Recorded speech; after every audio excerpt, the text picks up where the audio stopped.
Welcome to episode 43 of Crave the Book. In today's episode, we'll be covering chapters 110 through 120 of Tracy Wolf's Crush. And in this episode, we are finally down to the big challenge. Grace is going to be battling in a death-defying game of Ludares for inclusion on the circle. We have a lot to cover today. So without further ado, let's go ahead and get started. What is up, guys? We have probably the most exciting episode that we've had so far, because today the craziness ensues and Grace challenges for inclusion on the circle. But Amber and I have a fun little announcement that we didn't get to announce last week, because I believe that we made the decision on the day of posting the podcast. I think it was on Wednesday. Yeah. We decided that since we have so many references that just don't align with a lot of the other Crave groups, all of our silly things like Heather Werecrab and stuff that only Crave podcast listeners would understand, we don't want to junk up everybody else's groups, so we made our own. And you can find it on Facebook. Feel free to join. We'll probably have some exclusive content in there. I'd like to start running all of our contests and giveaways from that group because it makes it a little bit easier. Amber, what is the name of our group? I can't remember offhand. Crave the Book Podcast Tea Party or something. Tea Room. I'm going to find it. Crave the Book Podcast Tea Room. Yes, that's right. Yeah.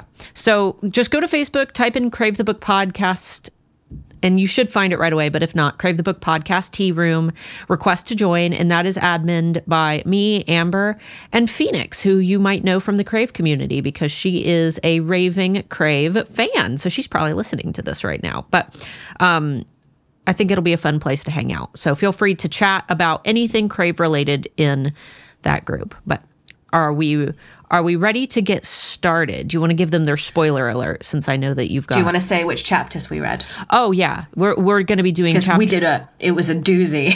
Yeah, chapters... This is a long one. We did chapters 110 through 120. So we will be done with Crush. Probably by next week will be our last Crush episode. And then our Covet episode the week after will be the episode where we do our giveaway. So... We have a lot to cover today, but so essentially we read up until Grace finishes on the Ludares tournament. Yes, which was a lot, but yeah. Well, I read the first two chapters and then I was like, she's on the field now. So yeah. As for the spoiler alert, you guys know, if you've listened every week, to listen out for the wolf howl. It sounds just like this. Woo! And that signifies that everything before that sound has been based on the chapters that we have read today. And everything after that will be spoilers. You don't want to ruin any surprises that are about to come your way if you're still reading the books. So drop out when you hear that noise. Come back again. We're not going anywhere. But we've got a few kind of, I don't, did we go up to court? I didn't add any to the spoilers. I didn't have Yes, I think so. All right. Yes. So yeah, we went up to court. So make sure that you've read court if you listen to the whole podcast. If not, leave after the wolf howl. Just leave now. We're not even that funny. I know. Everybody's like, oh, you guys are so funny. No, we're not. But we appreciate you guys all the same. We're caffeine-fueled and slightly delirious with tired. Yes, just a little bit. But maybe that's what the charm is. So, Charm. So Jackson and Grace's mating bond has just been severed. Grace is walking into the stadium to do this impossible Ludares challenge that's designed for two people. And as Hudson helpfully pointed out, that the challenge was designed to be difficult for Grace and Jackson, knowing how powerful Jackson was. And the fact that Jackson isn't competing, that means it's going to be absolutely impossible for Grace. So, Grace decides that she's going to pull out all of the items that she conveniently stowed away in her backpack on the trip to the Unkillable Beast Island and go ahead and get Hudson out of her head. And my first thought was that Grace could have just kind of snuck away at any time and gotten Hudson out of her head a while ago. And I understand that he would have been instrumental before the Unkillable Beast. Yeah, and I understand that everybody would have been upset, but I feel like he would have had the time to redeem himself, even if everybody was upset. I feel like it would have been worth it in order to keep Xavier alive and to have given them a better chance. Not that it would have been good if the Unkillable Beast died, but at the same... But they wouldn't have needed the Heartstone. Exactly. They wouldn't have needed the Heartstone anyway. They wouldn't even needed to go to the Unkillable Beast Island, which, you know, maybe it's good that they did because that leads to a later chain of events that were important. But dun dun dun dun. Dun dun dun. Foreshadowing. But I feel like if I were in Grace's position, I would have just said, screw what everybody thinks. I know what's right, and I would have just done it, and I would have, you know, everybody could have forgiven me later for it. But I think I would have done what I felt was right from the get-go rather than letting my friends decide. Yeah, and what's really sad is that she keeps on repeating that the only reason that she's releasing him was because she didn't want him to die with her. Mm-hmm. She didn't want that on her conscience when she's dead. Instead of, you were always innocent to me anyway, and you deserve to be free, even if I do die. I want you to be free. It was no, I just don't want it to drag you to hell with me. Yeah, yeah. Which I think that knowing Hudson's character, he was so quiet during this part because I think that that he would have chosen to go with her. Like, even if she died, I think that would have been, he would have chosen to go down with her. So. Yeah. And knowing this, like, universe, maybe hell is a real place. Yeah. And they'd probably escape. And she doesn't want Hudson to be haunting the halls of Katmere as a ghost. And she is like, you'll be the first ghost to haunt Katmere. And then he says, I wouldn't be the first person to haunt Katmere. There's other ghosts. There's other ghosts at Katmere? Is it like Harry Potter ghosts, or are they like actual spooky ghosts? I don't know, because we have not met any. And does that mean that they have been, like, exorcised out of Katmere? In which case, do they have a ghost hunting team? Because I need that as a spin-off. That would be a great spin-off. Or ghost hunting at Katmere. There are other classrooms where it's just ghosts that attend, but you don't know about it because the faculty are also ghosts for those particular students. That could be an absolutely amazing ASMR, though. Just a video of just, like, creaky house noises and people going, what was that? What was that? Ghost hunting at Katmere. All right. So Grace has made her decision that she's going to get Hudson out of her head. She takes out all of the items, including the Bloodstone, which definitely needs to be the name of Grace and Hudson's band. Blood and Stone together. Bloodstone. Great name. It is, and it fits both of them too because she's stone, he's blood. The Vamp Gargoyle Squad. Yeah, Bloodstone. And, you know, there was a part where she said that she placed the 4 items into a circle, but I would like to helpfully point out that 4 items cannot be placed into a circle. Unless you've drawn a circle onto the ground, 4 items placed in a circle would be a square. Are you one of those people that, like, watches a video of people who are doing the shape sorting and they're like, what hole does this square peg go in? And you go, the square one, that's right, the square one. What shape does the circle one go through? The circle one, definitely the circle one. Yes, right. It goes through the square hole. Yeah, and that guy just starts putting all of the shapes. They all fit in the square hole. Yeah, and you're just a person like, no, this is wrong. Yeah, I've seen my life is a lie. My favorite part of this whole scene is how Grace, she notices that the Bloodstone like floats in front of her and she's like, I know exactly what to do. And then she reaches out and grabs it and it cuts her finger. And then she's like, I have no idea what to do. And now I've messed it up. I was like, why does all the rituals have to involve blood? It's like a blood ritual. And then she's like, oh, I wasn't expecting this. And like every single ritual and like chant and circle you've been in has involved creepy witchy woo. So why are you not expecting it? Yeah. It's nothing is ever going to be as it seems with any of this. Yeah. I was really hoping that when Hudson like appeared in front of her that he would be like, ta-da! But he was Just he would like appear like Reese at her wedding. yeah, just Just crack of lightning. Thunder. But no, he's just kind of standing there like, hello. He gives her a little wave of his little fingers. Hi. He acts a little shy. Kawaii.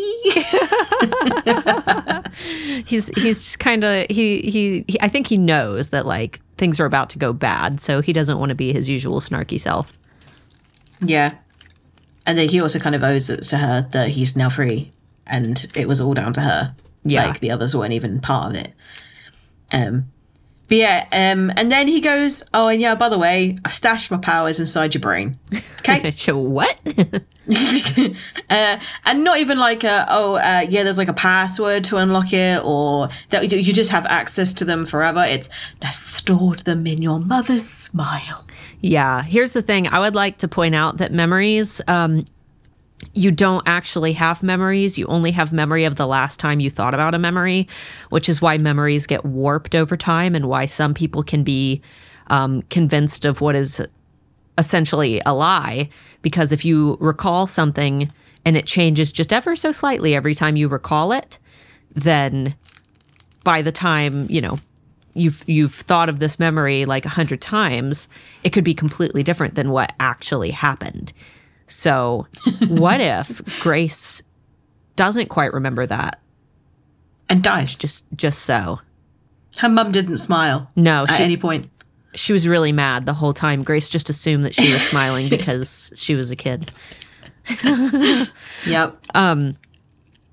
She's really worried because if Hudson's now immortal, it means that Cyrus and Delilah can kill him. And she's worried about him going out into that stadium and getting killed. And she doesn't want to take these powers. But he points out that they've already done everything they can to me, especially my father. And then my thought was, oh, because they made him kill his puppy. But also, that covers a lot of ground. There are a lot worse things that a parent can do to their child. Oh, yeah. I mean... And have they already done everything they can to me? And I'm like, did they? Well, they haven't killed... That makes it even worse. Here's the thing. I'm talking about harassment. Yeah, I'm thinking about Grace, though. Like, Grace is probably the worst thing that they could do to Hudson at this point. So... Yeah. It's kind of a slight burn on Grace. They've already done... Grace is the puppy. Yeah, they've taken everything away from me. Except for... Not you, Grace. You're fine. Yeah. If you go to the prison, I'll be fine. Yeah. I'll be all right. But yeah, so he's given her his powers, and she's kind of just going through what she can use his powers for. And it made me think, I was like, so if your life wasn't in danger, about to play badminton or some stupid game, what would be the first thing that you would do with a power like Hudson's? Just the disintegration or... Disintegration or the persuasion? Persuasion. I don't know if there's anything that I would particularly want to disintegrate. No real life applications. I'm trying to think. I think that my... Do you have an old sofa? You know, like an old couch in your back garden? Yeah, I could just vacuum it up if, that way I don't... I really do want to get rid of this couch that's in our basement, so I could just disintegrate it and vacuum it. I think that everything that I want is just petty little things. I don't think that I'd be like, yeah, I'm going to take down the government. I don't think that that's what I would do. I would be intrigued to see whether the powers of persuasion would work on animals, and I would go right up to Pixel and say, right, here's the thing. You do not need to bark every time you go outside. Because that would fix so many things in my life. He's so loud. He is a corgi, for anybody who doesn't know, and he lives up to his name as a corgi. He's so loud. But yeah, like I wish I could have like a day where I could actually just go, why do you bark? What are you barking at? What are you trying to tell me? Yeah. Yeah. So I was like, I think powers of persuasion, just tell him, you don't need to, by the way. I've got this. I can protect the house without you. I feel like most people would be like, oh, I would go into a bank and persuade them to give me money. And I'm like, that doesn't necessarily mean that you wouldn't have repercussions for doing so, though. Like, you're just able to persuade them to give you the money. I mean, could you persuade, when the cops come to your door, are you also able to persuade them to forget that you took the money? Like, I feel like... Do they have to see your face? What? Could it just be your voice? Do they have to see your face, do you think? Could it just be your voice? I'm not sure. I would assume that it doesn't need to be your face, because Grace, with Hudson in her head, was able to... It wasn't Hudson's face that Cole saw the night that Hudson took over her body. So I would say that a face isn't necessary. But I don't know. Oh yeah, and he spoke to the librarian. Mm-hmm. Okay. So yeah. And it wouldn't have even come out as his voice either. It would have come out as Grace. So maybe we could use this as like a marketing thing. Yeah. Could you imagine? Well, that's because Amber and I are business owners, so we would just think about like how we could build like a... Give me all your money. Yeah, a monopoly. But I don't want to do it for free. A monopoly on dog cards. Yeah, it's like, give me all your money by buying my things. I don't want your money for free. I want to still work for it, but I want to be successful at it whilst I'm doing it. And if my voice of marketing could work like that, I'd have it made. Except if you find out that like one of them went bankrupt and they're just living in literally a house of cards made from your cards. They're like, yep. Or like I actually find out that the money that I've received is from like tax evasion. Yeah. I'm like, oh. It's like money from blood diamonds or something. Yeah. Now I'm in trouble. So short answer is I don't know. And I think that anyone that I would disintegrate, I don't really want to share that on the podcast. No. I feel like, there's some bad people in the world that I would disintegrate, but the evil people, we'll just leave it at that. I would disintegrate the evil people, because at least I feel like death by disintegration would be humane. Like if they wouldn't even had a chance to feel anything. Yeah, like awful people who are if they're like going to be on death row for like, awful crimes, I would say that disintegration might be the more humane way to go, and then we just don't need to worry about evil people doing evil things and being paid to sit in a room. Yeah, for years. Yeah. And I'm talking about like the most evil of evil people, because I think that sitting in a room would be even a worse punishment, sitting in a room for the rest of your life. If they really deserve to just sit and think about who they've hurt, like that might be realistic. But if they are so evil that I don't even trust them to stay contained, like people who can bust out of prisons, and I think that they might be. So Hudson. Yeah. No Hudsons, though. I like the Hudsons. All right. I didn't understand this note. I don't know where I was like reading. She goes through this like pity party of like, I'm alone now and I'm single and I'm walking on to this, and I thought that I would have Jackson or at least Hudson in my head, but now I'm alone. And I was like, oh, this entire paragraph is like how a human feels when they're suddenly single. Like, but how will I open this jam jar? How will I bleed a radiator? But what if I need to reach something tall? She was so miserable. You're only pointing out things that would apply to a short, weak person like us. We're not speaking on behalf of strong, independent women who don't need no men. Or the other way, where like the man has been left. He's like, I don't know how to make a sandwich. No one ever taught me. Yeah, let's dive right into sexism. Exactly.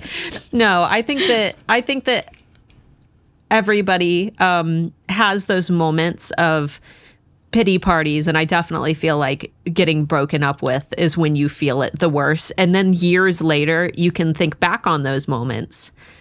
But also she had the worst pity party right after, but that was also because of the pain and everything like that. She's now got Hudson out of her head, which means that her thoughts are her own, and that must be firstly quite freeing when you've had somebody like listening in this entire time, but also she's on her own, because even when she was alone walking around the grounds of Katmere in the shower or whatever, she kind of knew that at any point she could call for help and Hudson would pop into her head ready to tell her to shut talk up. her out of it. Yeah. But now she's got no one, and she's walking into probably one of the most daunting aspects of her life so far. And she as a can, gargoyle that's only known how to be a gargoyle for about 2 weeks, so she can just freely have a pity party, and there's no one there to tell her to stop. There are times and places for pity parties because it gets it out of your system, because sometimes you can kind of ignore your own emotions for so long that when you do go in, it swallows you whole in this like pity party where you just get up and you don't do anything. And maybe she needs to feel those things so that she gives her chance, like a moment. She has a moment and then she goes into it. And not once during the fight did she have that pity party. Yeah, so she got it all out of her system early. Yeah. At no point did she feel like giving up. Like, even when she was literally being pummeled into the ground, she didn't give up. She was just like, I don't know how to get out of this. And she was still trying to think of ways even when Cole was strangling her. So, like, I feel like the pity party was like a single moment. Yeah. You almost need to hit your low. That way you can hit your high right afterwards. Yeah. Yeah, okay. I can see that. But yeah, so she's walking onto this field alone, and then all of a sudden, like, Cyrus is like, oh, well, thanks for finally joining us. Asshole. And he's, like, laying out all of the reasons why this tournament of Ludez is different compared to the one that she played, like, 2 days ago. So all of a sudden, Grace is the only one that can actually get killed, because the other students all have the safety bracelets. Yeah. And then there's a shield around, and she's kind of contemplating, like, why do I feel miserable? I know that I feel miserable anyway, and this is a very daunting thing to do, but she almost kind of goes, I wonder whether Cyrus has somebody in the circle that's making me feel this way. I think that it's more that she thinks that Cyrus is influencing, like... more than he is. Right, like it's almost like everything is aligned in a negative way too perfectly. Like, it's stormy, the sky is dreary, there's no color. Do you know what that's called? Do you know what that's called in literature? What? It's called pathetic fallacy. Where you're taking everything... Where, like, like when a character is sad, it's raining, or when a character is happy and bubbly, it's always sunny, or like the weather copies the moods of the main character. It's called pathetic fallacy. Oh, interesting. Yeah. Sometimes you need to have expressions, outside of the character's inner monologue to express those things, which is why it's so important in movies. And I would dare say that I love when stories or movies challenge that, like Midsommar. I don't know if you've watched it, but it's so bright and flowers and sun, and it's so terrifying. And it's so happy appearing, but the message behind the movie is so horrifying. And I think that that's what makes it so horrifying, because everyone is so happy. It's scary. Yeah, it adds to the atmosphere, because it's not just what the character's feeling, it's also that there's an external thing that is going to always be influencing her emotions anyway. Nobody is psyched for a gloomy, dreary day. Right. So it adds to it. Unless you are able to siphon some powers from that. You're like, yes, little do they know that I thrive in the storm. Which she can do. Yeah, that's true. I think she just kind of figures that out for the most part, though. Yeah. Like how? And then there's a moment where obviously Cyrus is kind of bragging about the fact that her opponents all are wearing safety bracelets, so they can't be maimed or killed. And she's like, yes, that means I cannot pull punches. Yeah, she can just use all of Hudson's power and not carry the guilt of killing everybody. Yep. And it just means that she doesn't have to worry about anything. It means that she can kick as hard as she possibly can and not be concerned about that guilt of like, oh, I killed someone. But she does that smirk back to Cyrus, and he like kind of stumbles back like, oh, fuck. What did I give her an advantage I wasn't even aware of? Yeah. It's great. I don't think that I would have quite the optimism that she has, where she's like, oh, No. Score. Nobody can die except for me. Awesome. Yeah. I don't feel like I would even feel like I could punch that hard anyway. Yeah, no, I would be like, oh. So my question was, because the big issue here is that even with it just being Grace and Jackson carrying the comet, it gets hot very quickly, and then it also vibrates progressively Which she is harder. not immune to. She's not immune to vibration. Yeah, and she's worried that it's going to literally break her apart. So my question is, if you had to carry a vibrating ball, how would you carry it? I own a few vibrating balls. Because I don't feel like... And would you like to know where I put them? Is that your final answer? Final answer. Because I do feel like if you had to carry an object that was vibrating at such, speed, I don't feel that small appendages like fingers would be the ideal option for keeping it. I would say that if you've got Why doesn't anybody bring a backpack onto a papoose? Right, Why don't they bring papoose. a papoose and just like kangaroo pouch it to the end? like one of those wraps, those kangaroo carry wraps for a baby. Yeah. You twist it all around your body and tie it in a bow. Yeah, which is definitely how the dragons carry their eggs around. Absolutely. I would say that, the when you have thunder thighs like Amber and I do, that maybe the thunder thighs would be your best option for carrying But then it. you can't run. You can fly. You can space hop it. You can bounce on it like one of those hippity hop balls that kids. And then the music from the South Park with Pogo stick. the song that plays like when they're trying to get into the weed dispensary.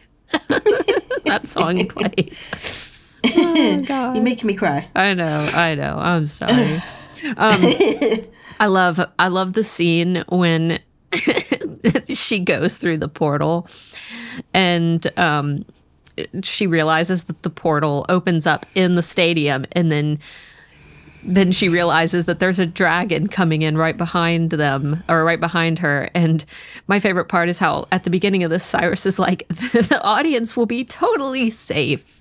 JK, big dragon goes squish, and then the dragon just falls through the portal straight into the stadium and lands right on top of everybody.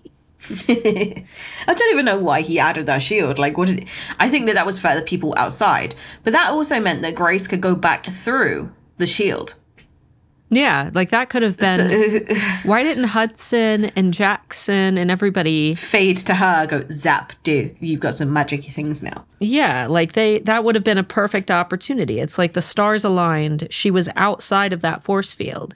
It's like, yeah, but imagine if you're the other side of the stadium, like, God damn it. run. Yeah. It's like, she's not going to notice them coming. She's oblivious to everything. She keeps flying into dragons. It's all dragons. Dragons are the issue with this whole thing. The wolves are a pain, but it's like the dragons are what jump in. Every time she's making progress, it's like there's a dragon right behind her. To be fair, they're the only ones that can keep up with her flying. Like, I feel like she's got an advantage. If they didn't have a dragon on their team, she would have just gone, cool, But bye. There's two, right? Yeah. But they need it. I think that if dragons didn't exist, there would have been another flying creature, because there would be no way that Grace wouldn't win. Bat boys. Can you imagine Ludairs being played at the mermaid school? Or they're just like swimming around. That might be cool though. Yeah. all the it's sea. water polo. Yeah, I think that would actually be neat. It's like Marco Polo. Next one is yours. And I loved it. Yeah, this is Grace the Dragon Hole Punch. She's like playing chicken with the dragon. It's chicken again. Chicken, always the chicken. Grace the chicken. And she's playing chicken with the dragon, like flying head on. And then she thinks, oh, the dragon's not moving. The dragon's not moving. And then suddenly does a tuck and roll straight through the wing.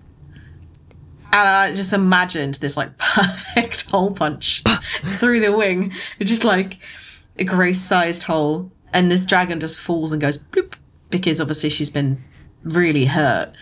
And I was just like, why hasn't she done that multiple times? There are so many occasions when she could have done that. I mean, a membrane, dragon membrane for the wing probably is not very thick. No. Like with Batman. Yeah, she could have done that with both dragons and unlocked the entire sky. Yeah, bat membranes are like thinner than paper. They're like tissue paper. Yeah. So I feel that even if the dragon was very large, it wouldn't be any different than pushing through a sheet of paper. Yeah. Hole punch. Soon after this scene, Grace looks over and notices that Jackson and Hudson and Macy are all there beating on the force field. And Jackson is shaking the stadium and Hudson is kind of yelling instructions to her. But she like looks over and realizes like, my friends are there. And she unlocks the power of friendship. Yep. And it's just one of those perfect storybook moments where it's like, oh, I do have the power because my friends are here and I'm not alone. Yeah. They were the people that were screaming, just get up, when a guy was throttling me. It was great. As if I haven't thought about getting up at any point.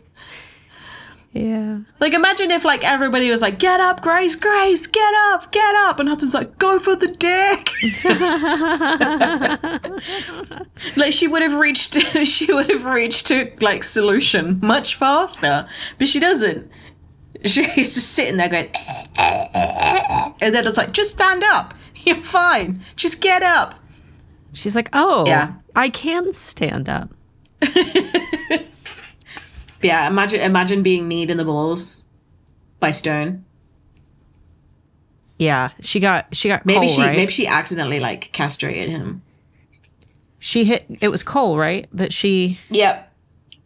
I wonder if they're furry, Yep. like a wolf. Like the rest of his body stays normal, but then he's got like the furry, like little furry testes. Little ones, yeah, like Chihuahua size.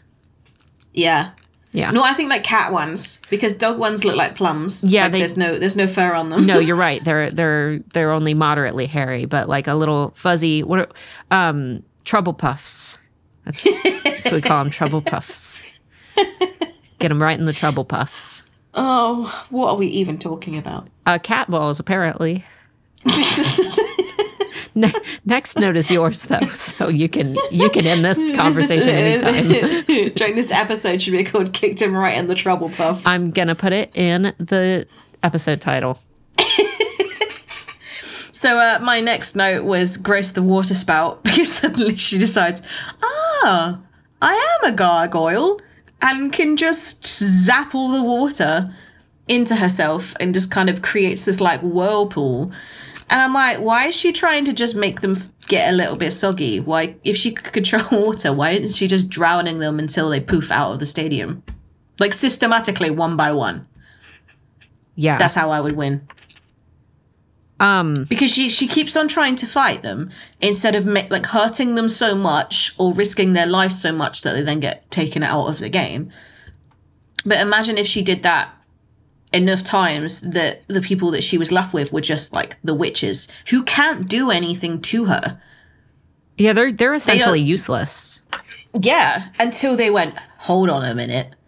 Rather than give Grace offensive spells, why don't we give defensive spells to our players?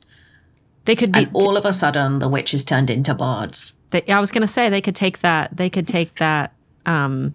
distance roll and just kind of hang out at the perimeter of the field and just keep casting guidance. Yeah. Okay, so here's I would like to counter this point and say that, you know, Grace has just created this water wall, but which is also a D&D spell. Which is also a D&D spell, but I feel that it would have been more useful if she collected all of the sodas from everybody in the audience and turned that into like a tidal wave of sticky soda. Like, did you? It would have been really sticky. Have you ever, like, when you were a kid, did you ever go to the dispensers at the store and just like fill up a cup with all the different pops to taste them? Like, you just like you say that like we have a lot of pop. You go to any kind of restaurant with like the refillable drinks, and it's always like Coca-Cola, lemonade. So it might be like 7-Up or something. It's never just Schweppes or something. Oh. Tango and like Pepsi. Like that's it, really. Well, here's what you do. You once in a blue moon, you get a little Lipton. It's crazy. We have like Mountain Dew and stuff and root beer. Yeah, and you can also flavor your Coke. So you can just go like, oh, I want a lemonade. Which flavor of lemonade do you want? I want the lemonade flavored lemonade. Oh, that's only if the store has a remix machine where you can add in the flavors. But you can do that at McDonald's and certain. We did it at City Barbecue, but those are like, you walk in and you're like, ooh, they have a remix machine. Like, you get excited about that, but not very many stores have those. Like a child with the ice cream factory. Yeah. Taylor always gets excited when we walk into one, but no, what I'm talking about, it's called a suicide, where you go and you get your cup and you fill it up like with each of the items, like all of the different drinks from the dispenser, and you drink it, and it's disgusting. But for some reason, when you're a kid, it just sounds like a good idea. So like a dirty pint, but with soft drinks. Is that what? Ew, a dirty pint. So you know when you're playing like a drinking game. Sometimes there is a rule where you add to the dirty pint that's in the middle instead of drinking, and it just becomes this like congeal. Because it depends what people are drinking. Because some people are drinking cocktails, some people are drinking like straight spirit with like Coke or lemonade. Other people are drinking beer. Other people are drinking wine, and the crazy people who are drinking like Advocaat. So there's bound to be one person that's drinking some dairy related. I'm drinking Nasty. Baileys tonight. Stop adding cream to alcohol.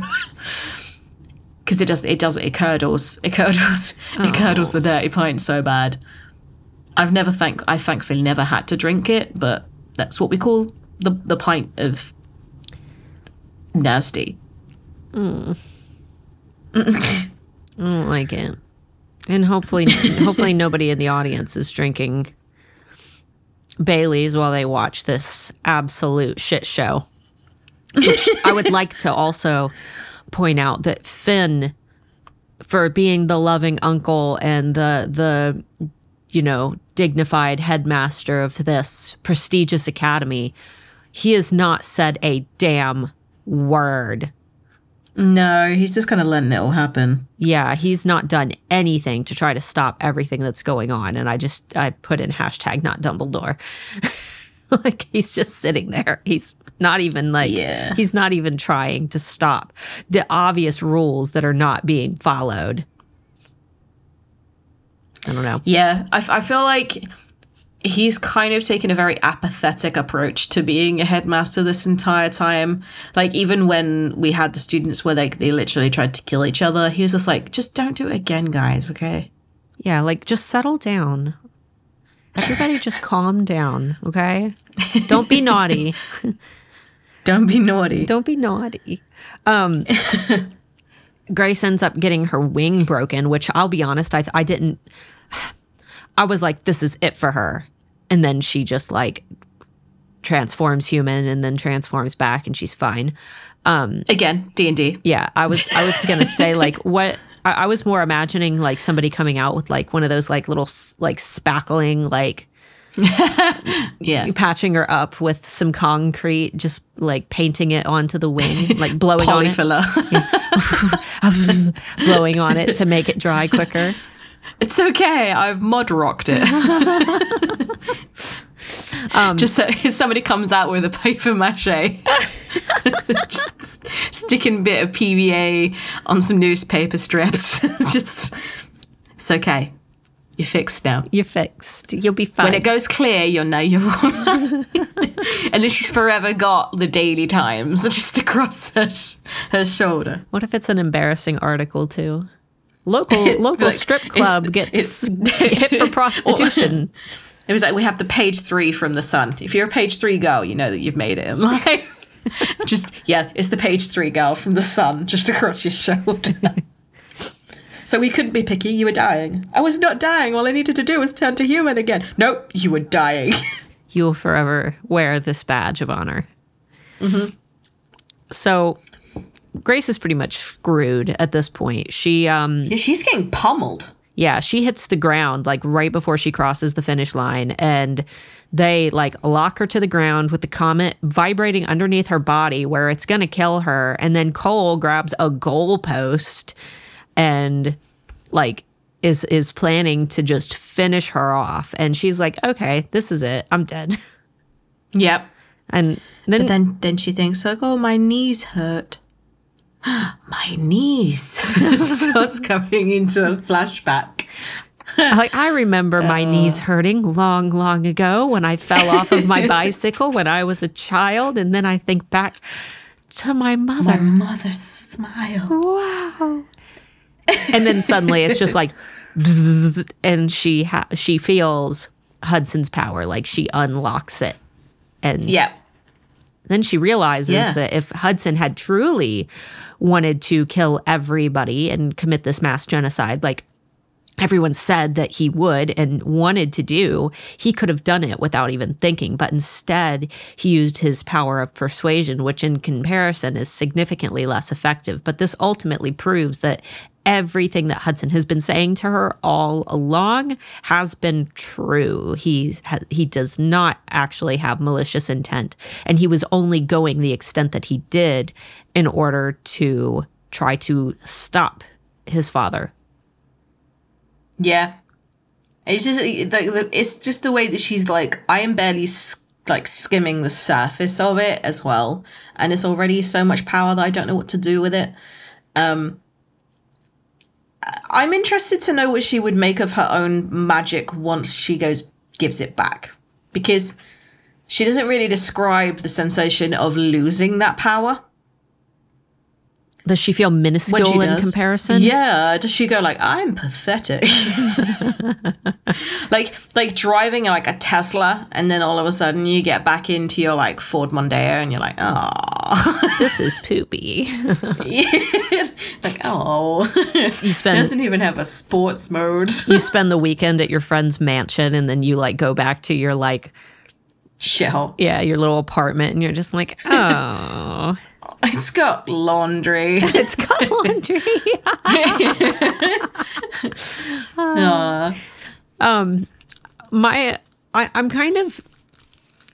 I'm kind of confused as to where Grace getting giant came from, because that wasn't that's not one of Hudson's powers. We don't have giant Hudson.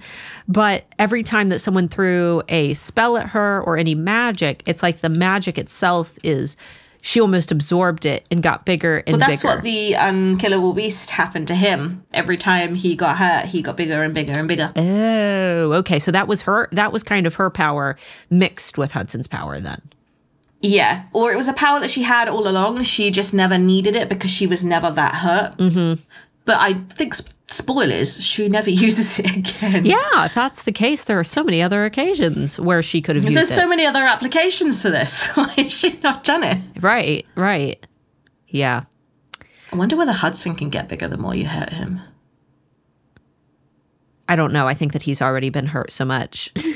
Is it? Oh, no, I mean in a different way.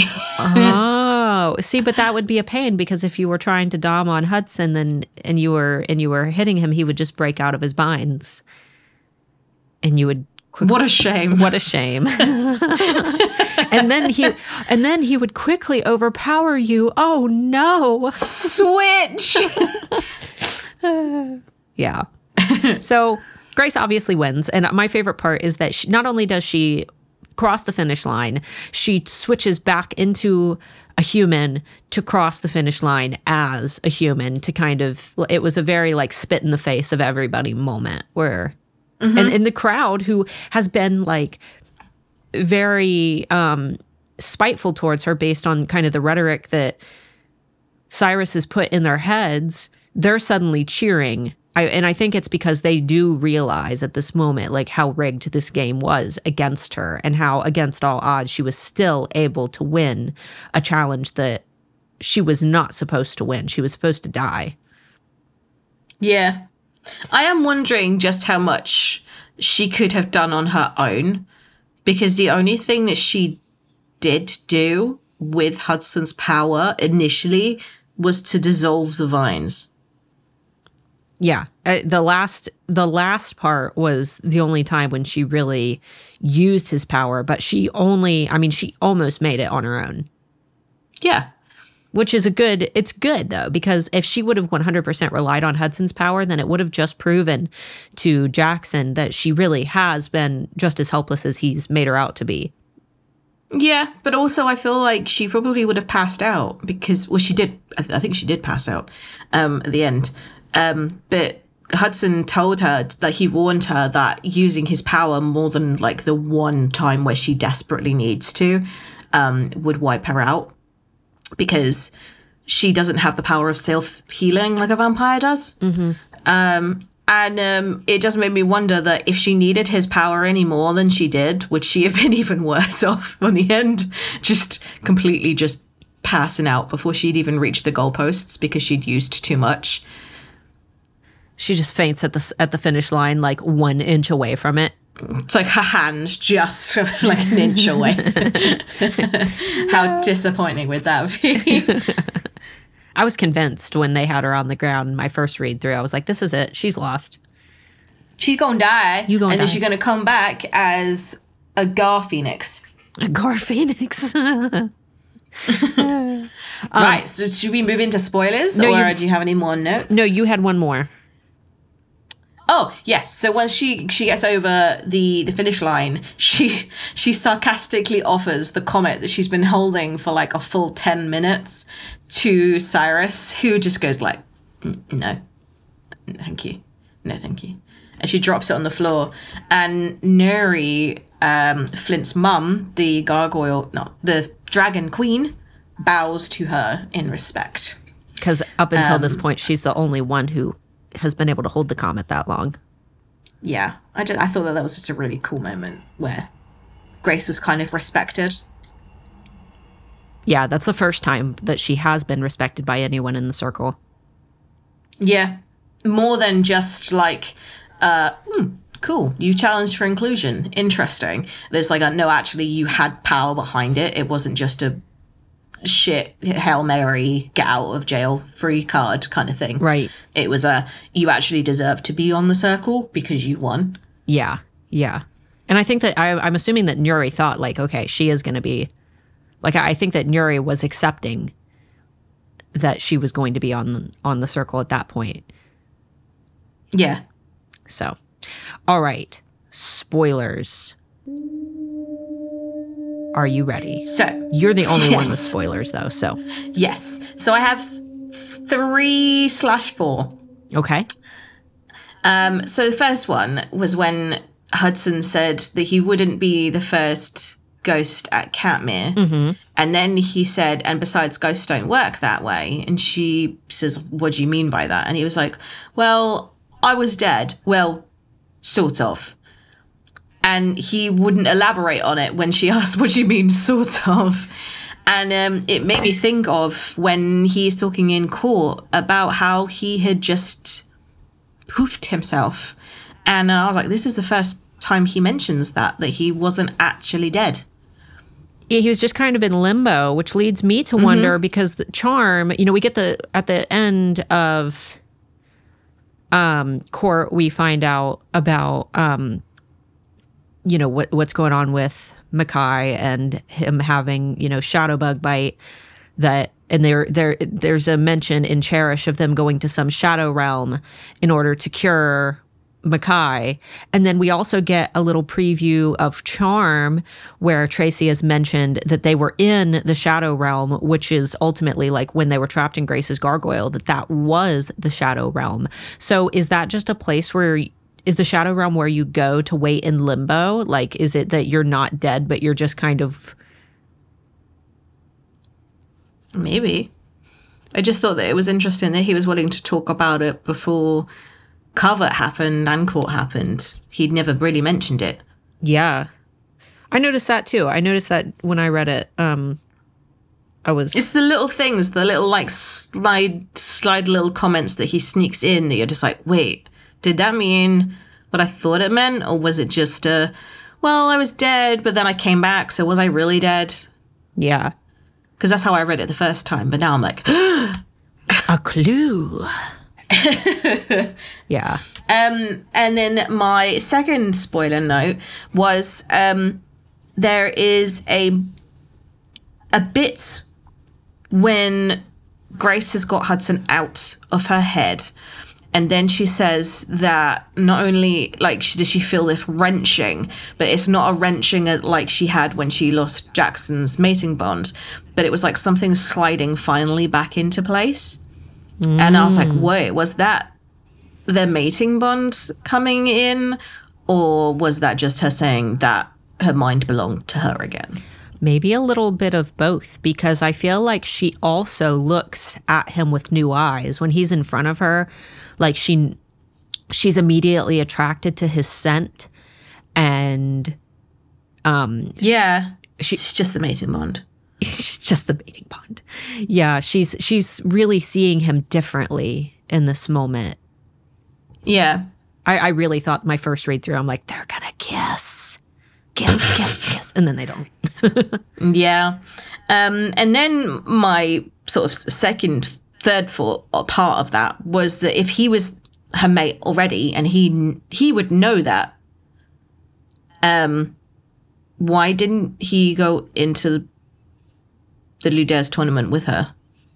Maybe it was one of those like things where he would be more concerned that he would immediately be apprehended because his parents think that he's just gone. It would also be a really big smack in the face to walk in, hand in hand with Grace, who doesn't know that they're mated, and that might upset her to find out like right before this moment where she's just lost Jackson. I feel like maybe it might have caused too many distractions. The logical choice would have definitely been to fight with her, but yeah, because it wouldn't have mattered. Like I know that he's going to have to come to terms with the fact that he has to say that he's mated to her at some point, but surely you would want to announce that you're her mate before she goes on to a battle where you're the only person on Earth that could have assisted her. Right. Or he would know that the only way for them to actually have won would have been for him to use his powers, and he didn't want his dad to know yet. That's true, too, because he doesn't want his dad to know the power that he has. And he keeps those powers a secret until the end of Covet. Yes. So maybe it's good. Because who knows? They could have immediately lost. They could have lost the element of surprise. Yeah, they could have immediately, captured him and taken him back to the vampire court. So, but yes, I would say that logically that would have been the way to go. And then when Grace is using Hudson's power for the first time, and her power and his power are like melding together to create something completely new. She says that it mingles with something older than herself and a power that she didn't quite recognize. And I was like, that must be her demigod powers already, which made me think that maybe was the giant thing a demigod thing, in which case is Alistair also a demigod? Because so far, out of all of the gargoyles that we meet in court, the only people that are able to grow bigger are Alistair and Grace, because none of the other gargoyles do. In fact, some of them are dying in war. They're not absorbing the impact. It's not something that they're absorbing. They're just dying. That's true. And she also, I think that she, correct me if I'm wrong, but doesn't she realize that the voice that's like, it's very articulately yelling at her? Yeah. Doesn't she realize that that's not the unkillable beast talking to her? She says, the unkillable beast, or like whoever it is. She does refer to it as the beast. Right. Maybe because, I mean, that's not how the unkillable beast has spoken to her in the past. It's all been very broken. Like, no, don't. And It's all been very roary. Yeah. And this was a more pronounced voice in speaking in complete sentences. So maybe that is also the moment when her demigod is kind of awakening, though she hasn't touched that emerald string yet. So at the same time, she hasn't. Yeah. I don't know. Yeah. I also don't think that she uses her water spoutness ever again either. She seems to be like a one pump chump. One pump Grace. Yeah. I can't remember because I read Court so fast, but I think you're right. I don't. So Covet, she uses a power for the first time, and it's like incredible, and then she never uses it again. That seems to be a trend with everybody. Same with what's the new wolf's name in Court? The they. Dawood. Yeah, Dawood. Dawood.